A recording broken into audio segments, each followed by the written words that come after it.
It's a celebration of America's freedom. Welcome to the Marc Scaringi Show. The Marc Scaringi Show is your place for a weekly discussion on making America great again. The important political and legal issues of the day, a celebration of the Constitution, and traditional American values. Marc is a practicing attorney, a former senatorial candidate, a Donald J. Trump-endorsed delegate, and a defender of the Constitution. His goal? To put America first.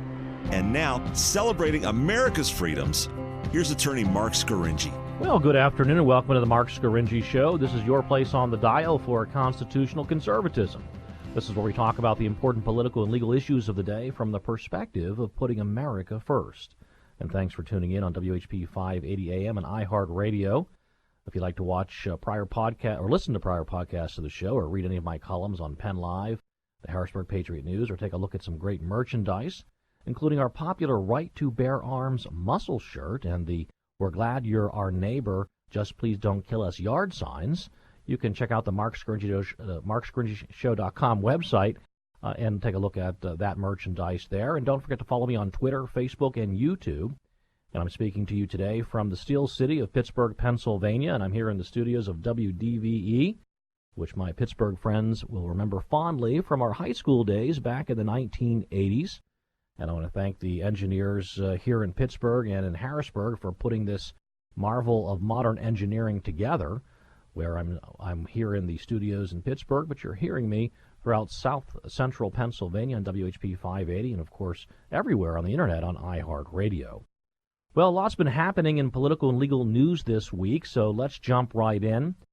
First, the latest on the whistleblower and the impeachment in Washington, D.C. But before I get into the national news, I feel compelled to comment on a recent letter to the editor submitted to Penn Live and the Harrisburg Patriot News by Mr. Martin Kearney of Camp Hill.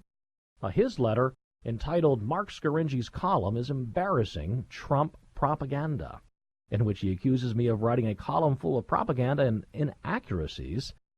In my view, in itself, Mr. Kearney's letter to the editor is full of fake news and full of propaganda and inaccuracies itself. And by the way, I've invited Mr. Martin Kearney of Camp Hill to call into my show this afternoon to debate the very issue of my column and what I said about the fake impeachment inquiry in Washington, D.C. And, of course, I got no response from him, so we'll assume he does not have the courage to come on the Marc Scaringi Show and debate me on my column and the important impeachment issue going on in Washington, D.C., so I'll respond a little bit to his letter. I'm not going to spend too much time on it because you and I have much more important things to talk about this afternoon. So let's take the main allegations of Mr. Kearney's letter. He writes, first, the whistleblower who reported the president's actions with the Ukrainian president based the information on official White House transcripts of the call. That's according to Mr. Martin Kearney in Camp Hill. My response is, that's false. The whistleblower based his information on what others told him about the call, not on the White House transcripts of the call. The whistleblower reportedly was not in on the call, did not write or receive an advance copy of the transcript of the call. So one of the main allegations of Mr. Kearney's letter disparaging my column in Penn Live is, of course, false. Second, Mr. Kearney again writes, under the law, a whistleblower does not have to be a first-hand witness and can report any misconduct that the person is privy to, even secondhand. My response is, I never claimed otherwise. My point is a hearsay witness, which is what I think Mr. Kearney means by a second-hand witness. A hearsay witness inherently and by definition has less credibility than a direct witness, which is why hearsay is inadmissible in court, absent certain exceptions, of course. So what Mr. Kearney is attacking me for is something I did not say or write in my column that's still up on PennLive.com. You can check it out. Also, Mr. Kearney writes, second, the president has admitted loudly and publicly to pressuring the Ukrainian government for dirt on a political rival for the 2020 election. My response to Mr. Kearney's assertion is That's also false. The president has not admitted to pressuring the Ukrainian government for anything, let alone for dirt on a political rival for the 2020 election. And furthermore, remember, the Ukrainian president himself and his foreign minister said Trump did not pressure them. Remember the Ukrainian president sitting with President Trump during that recent interview, and President Zelensky of Ukraine saying there was no push, there was no pressure in direct response to a question from the media. So even the Ukrainians are saying they weren't pressured. So certainly the president didn't admit at all, let alone loudly and publicly, to pressuring the Ukrainian government. And by the way, as I explained in my column, encouraging the Ukrainians to investigate the Biden family for obvious corruption is not digging dirt on a political rival. It's called investigating credible allegations of corruption. I can't tell you how many times I've read in just about any mainstream media reporting on the Ukrainian issue and the whistleblower impeachment, you always read the same phrasing, the same refrain, which is that Trump was encouraging the Ukrainians to dig up dirt on a political rival. No. That's what Hillary Clinton and the Democratic National Committee did when they hired a foreign national to work with Russian nationals to dig up dirt. They were looking for dirty laundry of then private citizen Donald Trump when he had visited Russia on business-related matters. That's called digging up dirt. When you, as the chief law enforcement official of the United States of America, which is what President Trump is, I know that my Democratic and media friends, they seem to have some sort of disconnect, that the president is somehow not involved in federal law enforcement in America, when in fact he is federal law enforcement in America. Again, let's take a look at the United States Constitution. There is no Department of Justice in it. There is no Attorney General. There is no FBI. It's the president. He's the chief magistrate, the chief executive officer of our federal government. He is responsible, according to the Constitution, to ensure that the laws are faithfully carried out. It's right in there in bold print. Well, not bold print. It's right in there in the Constitution. So anyway, the president, when, as the chief law enforcement officer, when he receives or hears about or becomes aware of credible allegations of corruption involving a United States citizen, Joe Biden, and his son, Hunter Biden, he is duty-bound to investigate. That's what this Ukrainian investigation, that's what a part of it is about. The other part was about investigating credible allegations of Ukrainian officials being involved in the 2016 presidential election to assist the Hillary Clinton campaign. There are sworn affidavits and statements testifying to that. So the president is within his constitutional rights, and in fact, he's carrying out his constitutional duties to be concerned and to be looking into credible allegations of corruption involving Ukraine. Just because it involves Joe Biden, who happens to be a Democrat and who happens to be one of the 12 candidates who are seeking the Democratic nomination to challenge President Trump in the fall, does not mean you don't investigate. You don't get a pass because you're a Democrat challenging the president from an investigation into allegations of corruption. That's not the way the American Republic is supposed to work.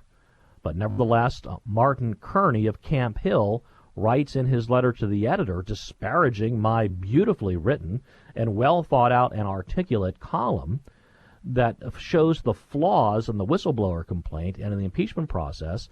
Mr. Kearney characterizes it as Trump digging up dirt in Ukraine. Totally false, totally wrong.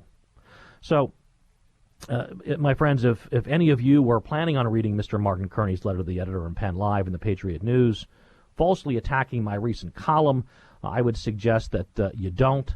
I don't think it's worth your time. It's fake news, as I just explained. But if you'd like to read the real report and the real account of the fake whistleblower complaint and why the allegations in that complaint do not allege any wrongdoing by the president or any members of his administration or his personal attorney, feel free to check out my column on Penn Live. It's there right now. We'll talk more about the impeachment, the whistleblower, when we return from this brief commercial break. You're listening to the Marc Scaringi Show.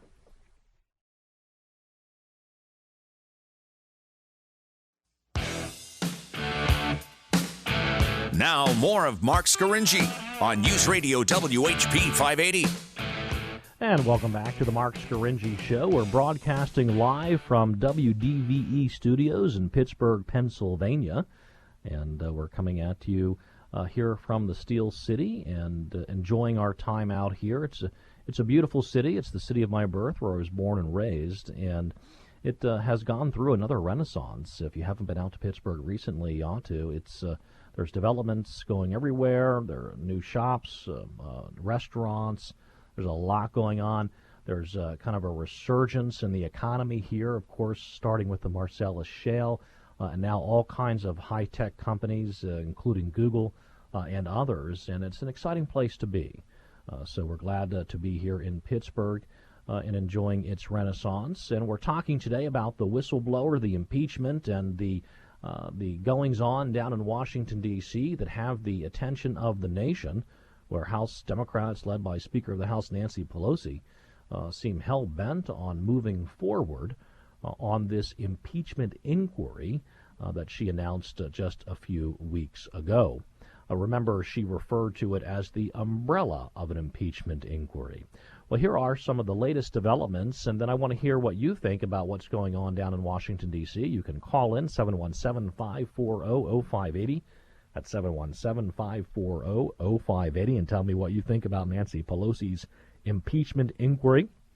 The State Department apparently warned Joe Biden when he was vice president about his son Hunter and his business dealings in Ukraine. So the Washington Post now is reporting that a career State Department official overseeing Ukraine policy told congressional investigators this week that he had raised concerns in early 2015 about then Vice President Joe Biden's son serving on the board of a Ukrainian energy company. We all now know that is Burisma, but was turned away apparently by a Biden staffer, according to three people familiar with the testimony that is given before this kind of tripartite, three-committee-led investigation down there in Washington on the official impeachment inquiry. Now, this career State Department official is reported to be George Kent.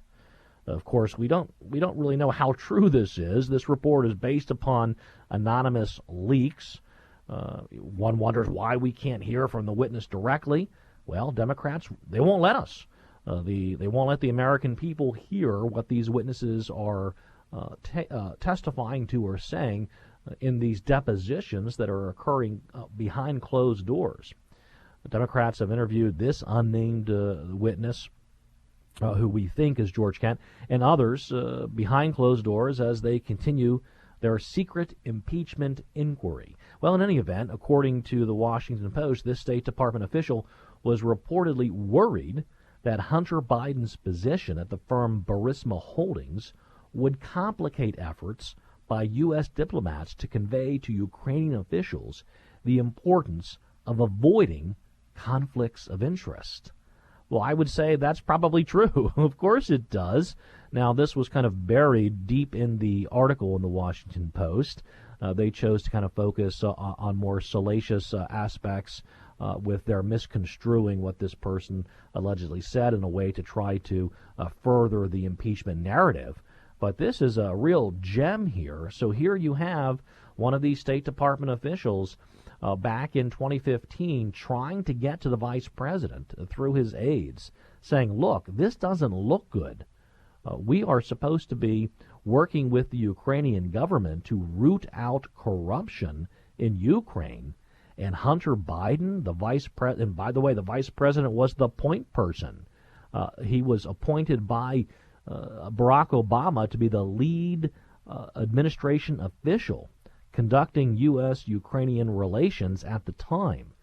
And a State Department official saying it doesn't look good that we're trying to root out corruption in Ukraine, led by the chief official is the Vice President Joe Biden, and yet his son, Hunter Biden, gets this cushy job as a member of the board of directors and as a, quote, consultant, end quote, for Burisma Holdings that was founded and controlled by a Ukrainian oligarch, a former high-ranking official, a cabinet member, if you will, in charge of natural resources in Ukraine under the prior Ukrainian administration, and by all accounts, a corrupt individual. And there was an investigation that was going on into Burisma Holdings, and here the vice president's son becomes a member of its board of directors. The State Department back then warning, this does not look good. This is not right. This shouldn't be happening. Well, what happened with those warnings?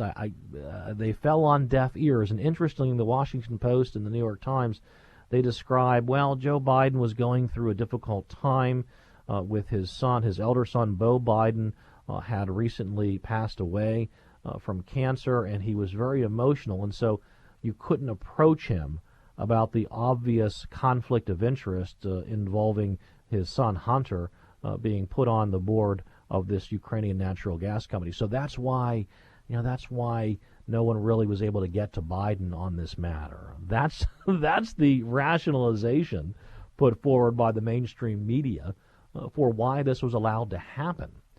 But it's very interesting that House Democrats, who are looking for anything they can wrap their hands around to try to turn into evidence of corruption by the Trump administration involving Ukraine, they found a big, beautiful nugget right here of evidence of corruption and certainly a conflict of interest in the Biden family in Ukraine. But, there's nary a word. You hear nary a word about it. It's buried in the fine print of these articles about this testimony from this State Department official that occurred just a day or two ago. NBC News revealed, again, near the end of its article on George Kent's testimony, it says this: during his nearly 10 hours of testimony, Kent also told members of Congress and their staff that Burisma, the energy company where Hunter Biden was a board member, was corrupt, according to a separate person who was present in the room. Kent said that he told the Obama administration in 2016 that they should not hold an event with Burisma because of the company's extensive corruption in Ukraine. George Kent said that he had concerns that Ukrainian officials would view Hunter Biden as a conduit for currying influence with his father. That's a State Department official who the Democrats have subpoenaed and hauled down into some secret meeting room near the House Intelligence Committee in the Capitol building, and he is giving some very damaging testimony about Joe Biden, yet it's being buried in the reporting. I mean, think about it. President Barack Obama could not even hold an event in 2016 with Burisma, or the United States government could not hold an event in 2016 with Burisma because it was so corrupt, according to our own State Department. Hunter Biden at that time was a member of the board of directors that governed Burisma, which the Obama department labeled as very corrupt. At the same time, Joe Biden was the U.S. point person for Ukraine and famously threatened to withhold billions in U.S. aid to Ukraine if it did not fire the prosecutor, who, by the way, at that time was investigating Burisma and Hunter Biden. Now, our friends in the mainstream media will say, well, that investigation was long dormant. You'll hear George Stephanopoulos and others say that. Total lie, an absolute falsehood. It was not dormant. In fact, the prosecutor who was fired has reported that he was just about to interview Hunter Biden when he was fired. By whom? By Joe Biden, his dad, who was the vice president and was holding up $1 billion in relief to Ukraine. Absolutely just huge testimony from George Kent, State Department official, but somehow it's not being reported in the mainstream media. Hunter Biden was appointed to that board in 2014, and was earning approximately $83,000 per month as a board member and consultant, despite having no relevant experience, and despite admitting on ABC News. Did you watch that? ABC News did a television interview of Hunter Biden just a few days ago. I wonder if any of my listeners watched it. In that interview, Hunter Biden states, on the record, if you will, the way the media always says on the record. Of course, it's not on the record. It's not under oath, subject to cross-examination. It's just a media interview. And Hunter Biden says he got that position. Why? Well, because he was Joe Biden's son. Wow. I mean, that is huge stuff. And where is the media? Why are they not just why aren't they just taking out Joe Biden right now on this obvious corruption, on this phony job that his son got because his son was a Biden and Biden was in charge of delivering U.S. aid to Ukraine at the time? I mean, this is the way dictatorships work. This is the way oligarchies work. This is the way corrupt nations work. The man who's got all of the power, he gets his son, his daughter, his family. They all get jobs related and connected to this government official's use of power. And that's what the Biden family did. And no one in the media seems to care about it. We're going to take a brief commercial break, and you're welcome to call in when we return from just a few commercials. You can call in 717-540-0580. That's 717-540-0580. You can tell me whether you think the Joe and Hunter Biden deal in Ukraine was corrupt, or maybe you think it's totally legitimate and proper. Maybe you think Hunter Biden did a lot of good for the people of Ukraine by sitting on the board and visiting Ukraine. I think twice. No, he didn't even visit Ukraine. He just took conference calls twice a year for $83,000 a month. Boy, I'd like that job. More on the Ukrainian investigation when we return from this brief commercial break. You're listening to the Marc Scaringi Show.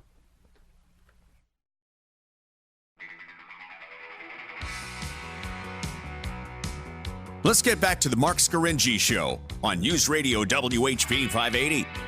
And welcome back to the Marc Scaringi Show, your place on the dial for constitutional conservatism. This is where we talk about the important political and legal issues of the day from the perspective of putting America first. We're talking about the whistleblower complaint, the fake impeachment inquiry occurring down there in Washington, D.C., and this just in, Speaker of the House Nancy Pelosi, apparently speaking to the Democratic National Committee's Women's Leadership Forum, has just declared that the times have found us. Now at the beginning of our country, Mr. Chairman, I know you've heard me say this many times, so forgive me. Beginning of our country, Thomas Paine said this is the dark days of the revolution. He said that the times have found us, Nancy Pelosi stated, declaring that Democrats see themselves in a similar position as our founding fathers and their call for a revolution against the then sovereign King George III. And Democrats are certainly doing that in Washington, D.C. They're trying to do that through the impeachment inquiry. They are essentially attempting to depose the existing president of the United States. And Nancy Pelosi had better be careful with those words that she's using. I don't think it's appropriate and proper to be talking about revolution with regard to an impeachment inquiry. A revolution is the overthrow of the existing form of government, and she better be careful what she's asking for. There are, probably a couple tens of millions of Trump supporters around the country who are watching this fake impeachment inquiry devolve out of our nation's capital, and they're not happy at all with what is happening. And it's not a real impeachment. There are no high crimes or misdemeanors. It's all being fabricated and packaged and presented by the liberal news media, and it's being chaired and championed by politicians, Democratic chairmen, and others of these committees who, for years, have been working to impeach this president. Trump supporters are not happy at all And Nancy Pelosi had better be careful with her revolutionary language. Also, Republicans in the House are challenging Adam Schiff. All 9 Republican members of the House Intelligence Committee have sent a letter to panel chairman, Representative Adam Schiff, the chairman of the House Intelligence Committee, Democrat out in California, in which they accuse him of withholding the existence of documents as part of the House Democrats' impeachment inquiry into President Trump. Republicans claim Democrats have withheld about a dozen or so documents from review by the minority committee staff in the House Intelligence Committee impeachment probe. The Republicans they correctly point out that the House Intelligence Committee lacks jurisdiction to conduct an impeachment inquiry. Impeachment inquiries have always occurred in the House Judiciary Committee, and Republicans are concerned that by the House Intelligence Committee spending all its time on the impeachment matter, which, again, is outside of their jurisdiction in the first place, they're being derelict in their actual duties of providing oversight over the intelligence operations of the executive branch of the federal government. And that is a valid point. The American people have suffered greatly from U.S. intelligence failures, including the biggest of them all in 9/11, and from Congress's negligence in permitting Obama and Trump administration intelligence and counterintelligence officials to illegally spy on then-candidate and now President Trump and several of his associates, and fabricating the whole Trump-Russia collusion hoax. That House Intelligence Committee has real work to be done, and it shouldn't be involving itself in this fake impeachment inquiry. This fake impeachment inquiry should come out of the House Judiciary Committee, where it always has been before. The prior 3 impeachments of U.S. presidents, from Andrew Johnson to Richard Nixon and Bill Clinton, the bills for impeachment have always come out of the House Judiciary Committee, not the top-secret House Intelligence Committee. Well, furthermore, Republicans are set to vote to censor Adam Schiff. House Minority Leader Kevin McCarthy said during a press conference yesterday, he said this: "What I found with Adam Schiff is that 3 times to the American public he has lied. When you serve on the Intelligence Committee, it's different than any other committee in the House because you will read and gather information that members of the House can't have knowledge about. So when a member of the Intelligence Committee speaks about something, we hold them to a higher standard." And that's House Minority Leader Kevin McCarthy speaking about Adam Schiff. Now, as of Wednesday, nearly 2/3, about 123 members of the House, all Republicans, have backed a House Freedom Caucus resolution to condemn Adam Schiff, the chairman of the House Intelligence Committee, for what he has done and the way he has handled this impeachment inquiry. Remember, Adam Schiff is the one who set off a political firestorm for recounting a fictional call.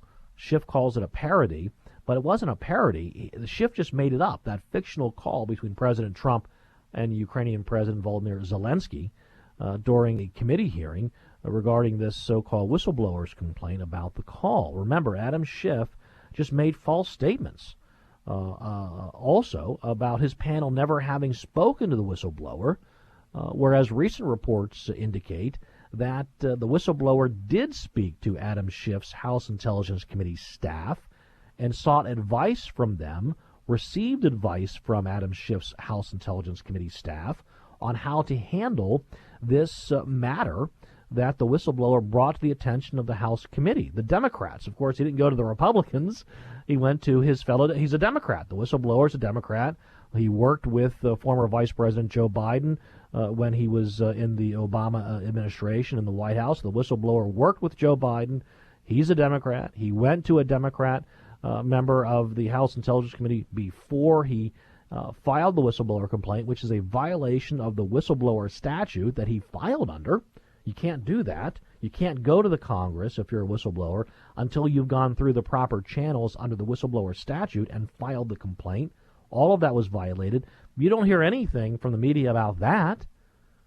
And this is the backdrop here for this vote to censor Adam Schiff that is currently happening down there in the House of Representatives. Well, We also heard from a retired Navy admiral and a former commander of the United States Special Operations Command, Admiral William H. McRaven. He wrote a chilling op-ed in the New York Times. First, he praised the United States for being the strongest nation on earth, not for our military or economic power, but because, according to Admiral McRaven, we try to be the good guys. We are the most powerful nation in the world because our ideals of universal freedom and equality have been backed up by our belief that we are champions of justice, the protectors of the less fortunate. That's, of course, all nuts. Contrary to the claims of Admiral McRaven, who wrote this scathing op-ed in the New York Times calling for the removal of President Trump from office, contrary to his claims, the United States is the strongest nation on earth precisely because we have the strongest military and strongest economy on earth. To state that we're the strongest country on earth because we're the protectors of the less fortunate is just silly, simple nonsense. It's liberal speak. It's silliness. It's not true. But that's not the troubling part of his op-ed. That part is standard kind of neoconservative tripe that could have been uttered by fools such as Mitt Romney about how America is the indispensable nation and all that stuff. But the real troubling part is what comes next. It really should send a chill down the spine of every American. This Admiral McRaven was talking about his fellow generals and admirals and soldiers have witnessed President Trump assault our institutions, like the intelligence community, which, by the way, needs a mass investigation into, abandon our allies, he says. He quotes one retired general as grabbing his arm at a ceremony at Fort Bragg, lamenting, "I don't like the Democrats, but Trump is destroying the Republic." This is a general friend to Admiral McRaven, who writes this op-ed in the New York Times calling for the removal of President Trump. His friend, the general friend, grabs him and says, "Trump is destroying the Republic." Really? Trump is destroying the Republic? You know, that sounds a little bit like Brutus and Cassius talking, doesn't it? We all know what they did on the Ides of March. And by the way, remember early in the Trump administration when those actors up there in Central Park were doing a reenactment of Julius Caesar, and they dressed up Julius Caesar as who? President Trump. And then, of course, they had the senators murder him with their knives. So this is scary stuff by Admiral McRaven. He concludes his op-ed that's currently running in the New York Times by writing this: "And if this president doesn't understand their importance," and what he means, he's talking about the importance of our allies, the Kurds, and the importance of the intelligence community, which, by the way, has failed this country repeatedly and is the cause of the fake Trump-Russia collusion hoax. Okay, anyway, McRaven writes, "And if this president doesn't understand their importance, if this president doesn't demonstrate the leadership that America needs, both domestically and abroad, then it is time for a new person in the Oval Office, Republican, Democrat, or Independent. The sooner, the better. The fate of our republic depends upon it." Think about that. The sooner, the better. Here we have a retired admiral calling for the removal of a U.S. president. We'll talk more about this when we return from this brief commercial break. You're listening to the Marc Scaringi Show. Now back to the Marc Scaringi Show on News Radio WHP 580. And welcome back to the Marc Scaringi Show, your place on the dial for constitutional conservatism. This is the place where we talk about the important political and legal issues of the day from the perspective of putting America first. And I'm broadcasting today from the WDVE studios in Pittsburgh, Pennsylvania. But you're hearing me out in south central Pennsylvania through WHP 580 and iHeartRadio. And again, I want to thank the engineers from both studios for putting this together, J.C. Floyd back in Harrisburg and our friends out here in Pittsburgh for doing a fine job. We're talking about the impeachment of a sitting president and a op-ed written by a retired Navy admiral, Admiral McRaven, that's in the New York Times today. You can check it out, where he's talking about how we have to remove President Trump sooner or later because he is a threat to the American Republic. And my response is that sounds a lot like Brutus and Cassius, doesn't it? Talking about how Caesar was a threat to the Roman Republic, and we all know what happened there. Those senators, they took up arms. They pulled out their steely knives, and they took out the leader of the Roman Republic at the time, Julius Caesar. And what resulted were years of civil war and horrible bloodshed that nearly destroyed Rome.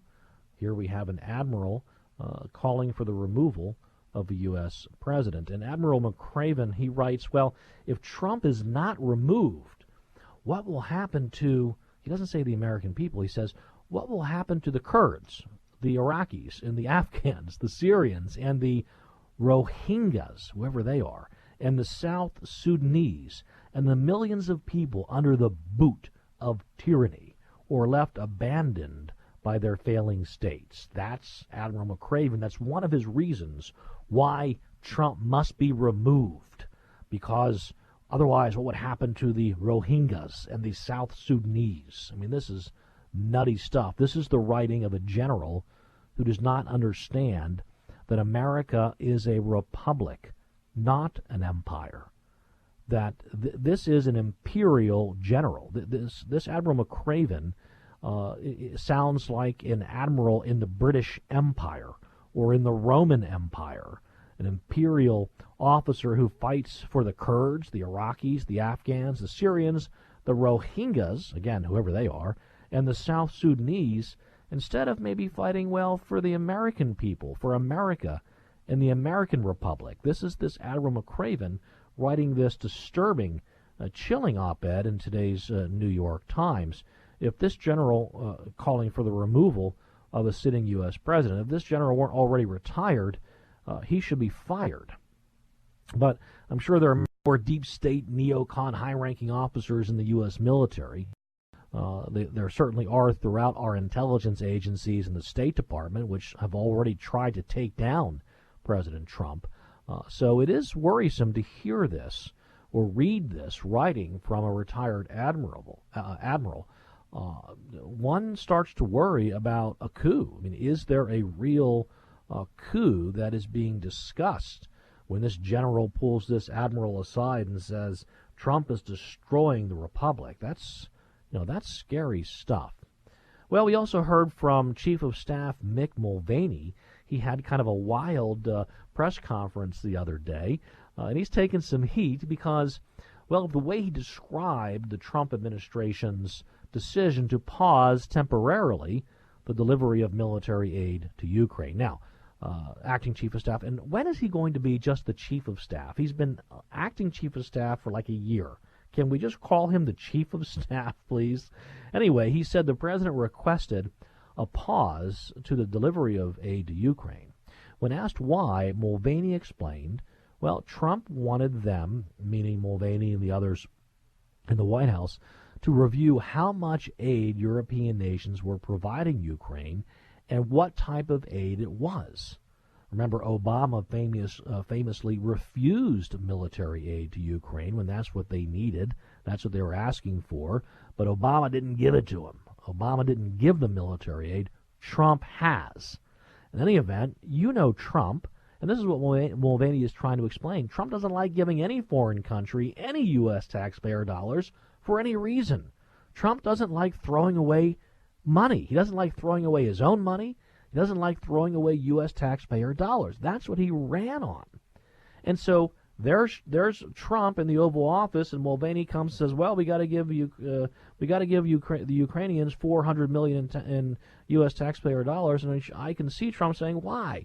Why do we have to be the ones giving all of the money? Where are the Europeans?" And he said, "Mick, I want you to find out how many European nations are giving financial aid to Ukraine or aid to Ukraine, and what type of aid is it? Are they all giving military aid like we are? Are they giving as much as we are?" That's Trump directing his Chief of Staff.